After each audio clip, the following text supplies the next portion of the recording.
From that to politics and governance, from a sweeping wave of defections as we know it today across Nigeria, and we are monitoring that very closely, especially given the fact that we've seen about 5 governors leave their party this year alone, to whispers of a one-party future, and also from developments at the center of the country where Nasarawa is talking about lithium, and also the possibility of it now starting perhaps an emerging boom that we are hearing about. Mr. President is expected to be there in a short while to launch what might be the biggest firm in that regard. We are also paying attention to the chilling insecurity in that part of the country, because Nasarawa no doubt has its own fair share of insecurity. Looking also paying close attention to developments in that regard,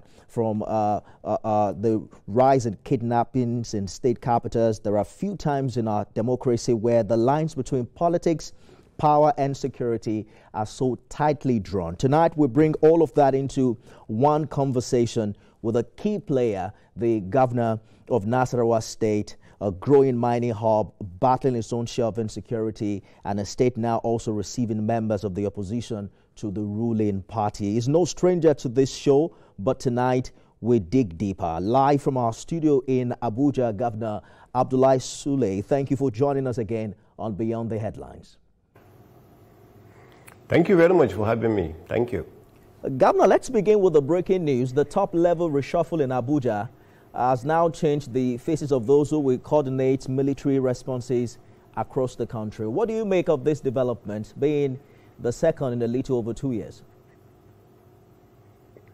I think first and foremost, anytime you have these kind of changes, there are routine changes that you will see in the military, especially when you are having some movements, not completely, removing everybody out. You are just having some time reshufflement. You are moving one person from one place to another, and then the military intelligence, you are even not touching the gentleman who is there to continue.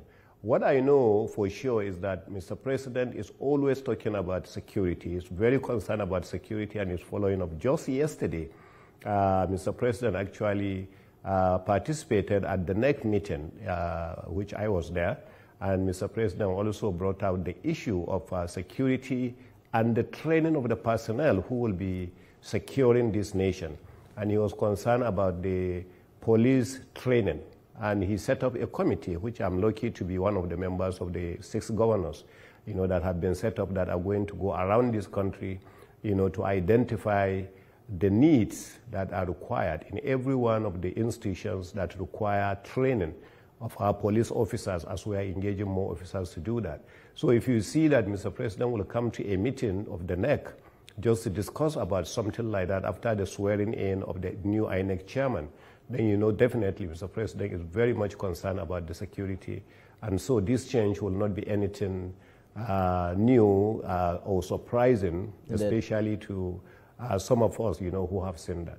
And it sounds like you're also privy to the inner workings in the presidency in this regard. The military has dismissed rumors of a failed coup, even as reports emerged of 16 senior soldiers being arrested. Now we're seeing a reshuffle weeks after. How's the political class processing this development? Well, politics will always be politics, and people who want to play around with, who want to politicize security will be in a very unfortunate situation, because security is responsibility of every one of us, and Nigeria has to be secured before anybody can lead. Leadership will come in only when the country is secured. So I don't think it is an area where anybody is interested in politicizing it. So, and changes, when it comes to changes in a situation like this, I'm not a military person, I'm not a security expert, but I've always had meetings with, I tell you, in my state, for instance, since I came as a governor 6 years ago, I have had over 6 or 7 directors of DSS, 4 commissioners of police now, so many generals that have come either for wild stroke or special forces that have come and moved. Just recently we had one of the jailers that has been moved, from there. So we continue to see this all the time, and I believe this is also the same that you will continue to see. So if we see a little bit of change in order to improve the security of the country, most likely, more people have to be brought in, more people have to be moved around or something like that. For me, with my little knowledge of security, that's the way I see it. Let's talk about what you think this change would mean for Nasarawa as Chief Security Officer and perhaps the North Central region. You recently warned that a new terrorist group has emerged at a recent expanded State Security Council meeting you held. We've seen kidnappings now rampant in places like the Lafia-Karu axis. Your own aide recently was abducted. You also personally acknowledged that old strategies may no longer be working. Will you be asking for or expecting specific commitments from the new federal military leadership in this regard? Yeah, I will just make a few corrections. First and foremost, we didn't say that kidnapping is rampant in Nasarawa State because we are not used to insecurity in Nasarawa. Every time they kidnap one person, you see, we are very worried. Every time we hear one person is killed, we are very worried because we are not used to this kind of insecurity situation. So it can go for a whole 2 weeks, 3 weeks without any kidnapping. But then 2 days, 3 days in a row, you can hear some kidnapping, and then we get worried, and then we get panicking. So for us in Nasarawa, every time we have situations like that, we come together. And then we don't say that the current plans are not working. Instead, we say we have to review what we are doing and we have to improve on that. And in most cases, it's provision of more equipment that is required, improvement of the technology we are using for security, engaging more personnel, engaging more other stakeholders, to do that. So those are the kinds of things we do. So those ones are reviewing and improving our security architecture. It's not necessarily saying that what we are having it's not working. Now, going back to your point, what are we expecting from the current people who are there? As I said, the CDS, the new CDS is actually not a new person. In fact, he was in Nasarawa recently, and he came in because there was a movement of an institution, of the military from one of the states in the east, in the northeast, down to Nasarawa State for training.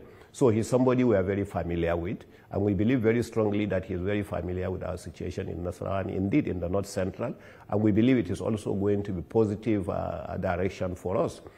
So I don't think it is going to be anything different. Right. It's just that we are expecting there is going to be more attention, more improvement, and things like that. But Governor Sule, what are you doing specifically to address concerns of sabotage in the system with reports that certain stakeholders seek the release of detained kidnapped suspects in Nasarawa? No, but exactly that is right. In fact, that's the whole essence of the last meeting we had. Because the last meeting we had, we were informed, sometimes from the social media, sometimes from text messages, that you will hear that some kidnapped victims that were taken to detention, of the police were released. So, of course, we had to invite the head of the CID division, the police officers in charge, everything, and sit down and say, hey, this is the problem we are facing. What are you saying? And then they also complain that sometimes they are not the one releasing them. They go to court and they get bail. So we now invited the judges. In fact, we invited the CJ, to be part of the meeting. She was part of the meeting, our chief judge of the state. And then we discussed that. And now there is more synergy between them. So now we set up that there are all the three have to work together. Our State Ministry of Justice, our police prosecution unit, and of course the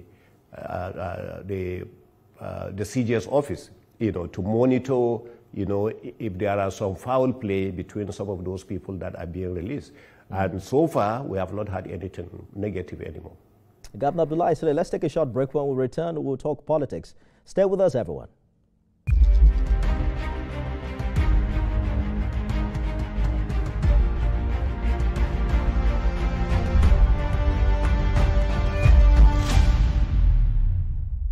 Governor of Nasarawa State, Abdullahi Sule, thank you for staying with us on Beyond the Headlines. The political map this year has taken a different shape. We've seen a handful of your brother governors leaving their parties to join yours. APC now has about 24 in my last count. In fact, we had the information minister boasting the other day that your party will get as many as 30 by next year. At what point do we begin to worry that these defections reflect the weakness of our political institutions rather than the strength of the APC? You know, I have mentioned this 1 year ago, and I'm happy that I'm back here discussing about the same issues. What every governor wants to do is to be able to improve the position of his own state, to impact the lives of the people in the state, and to do everything that it takes, you know, that based on the promises that the governor before election has made. Now, what Mr. President has done, you know, because of he is a long-time he is a very experienced politician, you know, is to ensure that he treats all these governors irrespective of political parties. You know, you are supposed to get a certain provision, certain support, certain attention, he gives it to you. So it ties the governor not to be able actually to cooperate. The governors are seeing more resources today, and each time I say that, sometimes it's misunderstood by some of my colleagues. And because I was a governor during another administration, and I'm a governor now, yes, I'm aware of inflation. Yes, I'm aware that inflation went as high as 30-something%, and now it's down to less than 20%. And now I'm aware that the direction the economy is going, most likely we may end up in the next 1 to 1.5 years into a single-digit inflation. So these are things I'm very familiar with. So when I'm talking from that point of view. So every governor in this country today, and I said that 1 year ago, you know, that is receiving more resources. The federal government itself is receiving more resources. The local government councils are receiving more resources than what we used to have. And based on what we used to have, the governors are able now to freely operate. And I always give example of my own state that I know. Since I came, you know, in these last 2.5 years, I have not borrowed a penny, yet I have done more projects in these last 2.5 years than I did in the first 4 years. And I hear you clearly, Governor. Allow me to jump in just for a minute. Yeah. You know, we've had this conversation a couple of times, and I understand your position on this matter. But I also want you to react to what critics are saying, because what they call this, your position is similar to the narrative that, oh, it is Mr. President's policy that is making the governors leave for the APC. But your critics call it a defection of the elites. How do you respond to the school of thought that your party might be getting the governors, but not necessarily the goodwill and support of majority of the electorates, the average Nigerian people who are at the receiving end of government policies? And that's exactly the point I started making. When governors are receiving more resources, the governors are able to impact the lives of the people. When you keep saying these people, who are the people? It's the same people that elected the governors. And these governors are doing everything possible to impact the lives of those same people. The governor is not doing anything to impact the life of his family. It is the same people that we are talking about.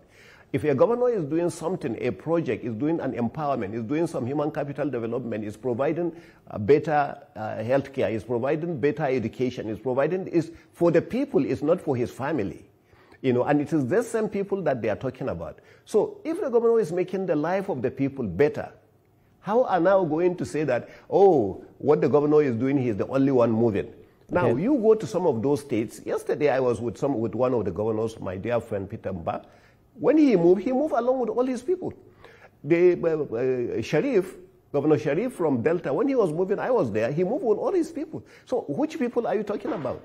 I think that's the idea. And I'm hoping that, Governor Sule, I'm actually hoping that the people can corroborate with you across the length and breadth of Nigeria that with this improved revenue have also accompanied improved quality of life. But let us talk politics for a minute. Your colleague in Bayelsa, Duoye Diri, left the PDP about 10 days ago, but is yet to formally join another party. Do you think he's growing cold feet to join your party, the APC?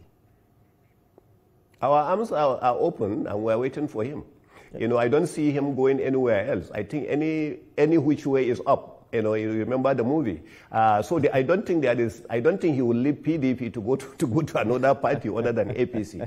You know, and I don't think there is anything like that. But there is no pressure. You know, and I don't think we are going to be a one-party country. You know, there is nothing close to that. I do know I have a few friends who are in the opposition who I know, based on their conviction, they are not likely going to come to APC, and we agree to disagree. There is no problem about that. But even them talk positively about the APC and what the president is doing. It's just that the situation is a little bit different, because you mentioned Peter Mba. I was in Enugu when he defected, announced that he was leaving the PDP and also joined the APC, and we saw APC stakeholders there handing him over his registration slip. Some read Bayelsa State Governor silence as hesitation or cold feet. You mentioned that your arms are open wide, but can you confirm his impending defection is to the APC? No. I can't confirm that. I'm not in his mind. You know, I can't confirm. I'm not the national chairman of the party either for me to confirm that. You know, but I do know he's a very good friend, and he's somebody who has always worked. I wanted to ask him that yesterday, but unfortunately, his deputy was the one who came to the meeting yesterday, the next meeting. He wasn't there. You know, so it's those kind of areas that you have to be able to talk to people, but he wasn't at the next meeting yesterday. So I don't have a direct answer to give you yes or no. But I can tell you, you know, like I said, you know, every which way is up. I cannot see him going to which other party can he go to, you know, after leaving the PDP. There are many parties. There's the new ADC, there's SDP, there's Labour Party. In fact, we have tens of them. But let us bring this home to Nasarawa, Governor Sule. You recently welcomed Senator Wadada into the APC. You also now have about 15 members in the House of Assembly. But the other two senators are still in opposition. Do you see anything change soon? No, not at all. And just like we are seeing at the national body, we are also seeing that at the state.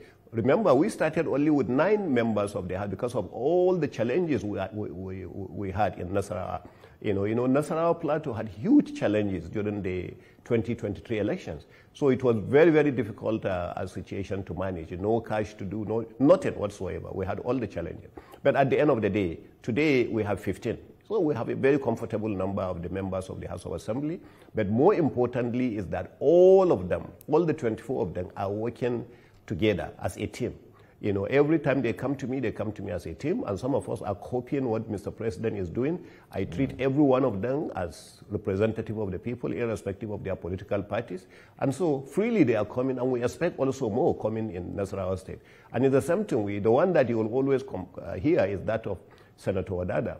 But also the gentleman representing the northern zone, you know, Senator Akwashiki, is just that he is not feeling too good right now. If he was, he will have been another person that is moving into our party. So I think those are the kinds of things that you see. We're just actually replicating what is happening at the national level right there in Nasarawa State.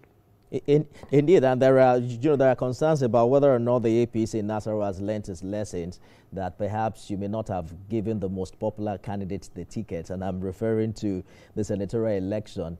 You know, that perhaps you have learned your lessons and you're going to do differently come 2027. But I want to get your thought on, because the big question on the mind of people has to do with people who want your seat come 2027. You know, that number now has reportedly risen to 28. What do you make of that? I am learning from what we did wrongly in the year 2023, and that's why you see that no matter the pressure that we are getting, I refuse to say forward. What I tell every one of them is that I have nothing against any one of you, and every one of you has the capacity, you know, to be a governor of Nasarawa State. But before I will make any statement on my own part or show any support on my own part, it has to be somebody that has the capacity to win election. We are not going to give somebody with the biggest amount of money. We are not going to give somebody with the tallest guy among us or the shortest guy among us. No. We are looking for somebody that cares about the people. The people love that person. The people also will vote for that person. The people, all of you are in APC, so all of you are my brothers and sisters. But I'll put that aside because I want to win election. So my number one requirement is to win elections. So I allow them their own going around, and I'm also hearing, from the people who they like, who they don't like. At the end of the day, that's what we did. So since that's the direction I've taken, you will understand that we are learning from 2023. There's a strong agitation in Nasarawa that power should shift to the West, Nasarawa West. Do you subscribe to that idea? Well, you see, I say that and people misunderstand that, and that's why some of them are making negative statements that they are thinking I have taken position. The idea is that in Nasarawa State, zoning has worked for us. And I am actually a product of zoning. If not for zoning, our zone is the smallest zone with only 3 local government areas with the lowest number of voters. So if not that zoning existed and zoning was favored, I probably would not have been a governor. So at the national level, I was at the center of saying that the North has been there, the late President Buhari, 8 years. Therefore, this must go to the South. And now you have President Asuwaji Bola Ahmed Tinubu from the South. So I cannot be actually a hypocrite. Right. At the national level, I say I believe in zoning. And then at my state level, I say I don't believe in zoning. So people who are doing that are people who it's just self-service. So since I believe in zoning and it has worked and I'm a product of that, if I believe that at the national level, I should also be bold enough to say I believe that at the state level. And it's people who don't like that are just telling you that. So, but right. I'm not the one to make a governor. God Almighty is going to select our governor. But I should be able to say, this is what I believe and this is what I like. At the national level, I believe that. And that's why anybody who wants to be president now from the North, I say, please, I don't think it is the right time. All right. We have been there for 8 years. Please, we should allow Asuwaji Bola Ahmed Tinubu to do his 8 years so that we can have peace, in Nigeria. So that's just my belief. Governor Sule, we're pressed for time. In fact, we have completely run out of time, right? But if you can, in a minute, just mention to us when you're expecting President Tinubu to commission that 6,000 metric ton lithium processing plant. In 30 seconds, if you can. In fact, we expect him any day from now. As far as the factory is there, it's ready. As far as the promoters of that factory, some of them, in fact, had come from China. They are ready. They are waiting. Just yesterday, I spoke with the Minister of Solid Mineral, who happens to be in China at the moment, and is on his way back. And he is the one who's following that, and we are really looking forward to Mr. President. And we thank Mr. President that he has already awarded the contract, from Kefi to Nasarawa, which is the road that is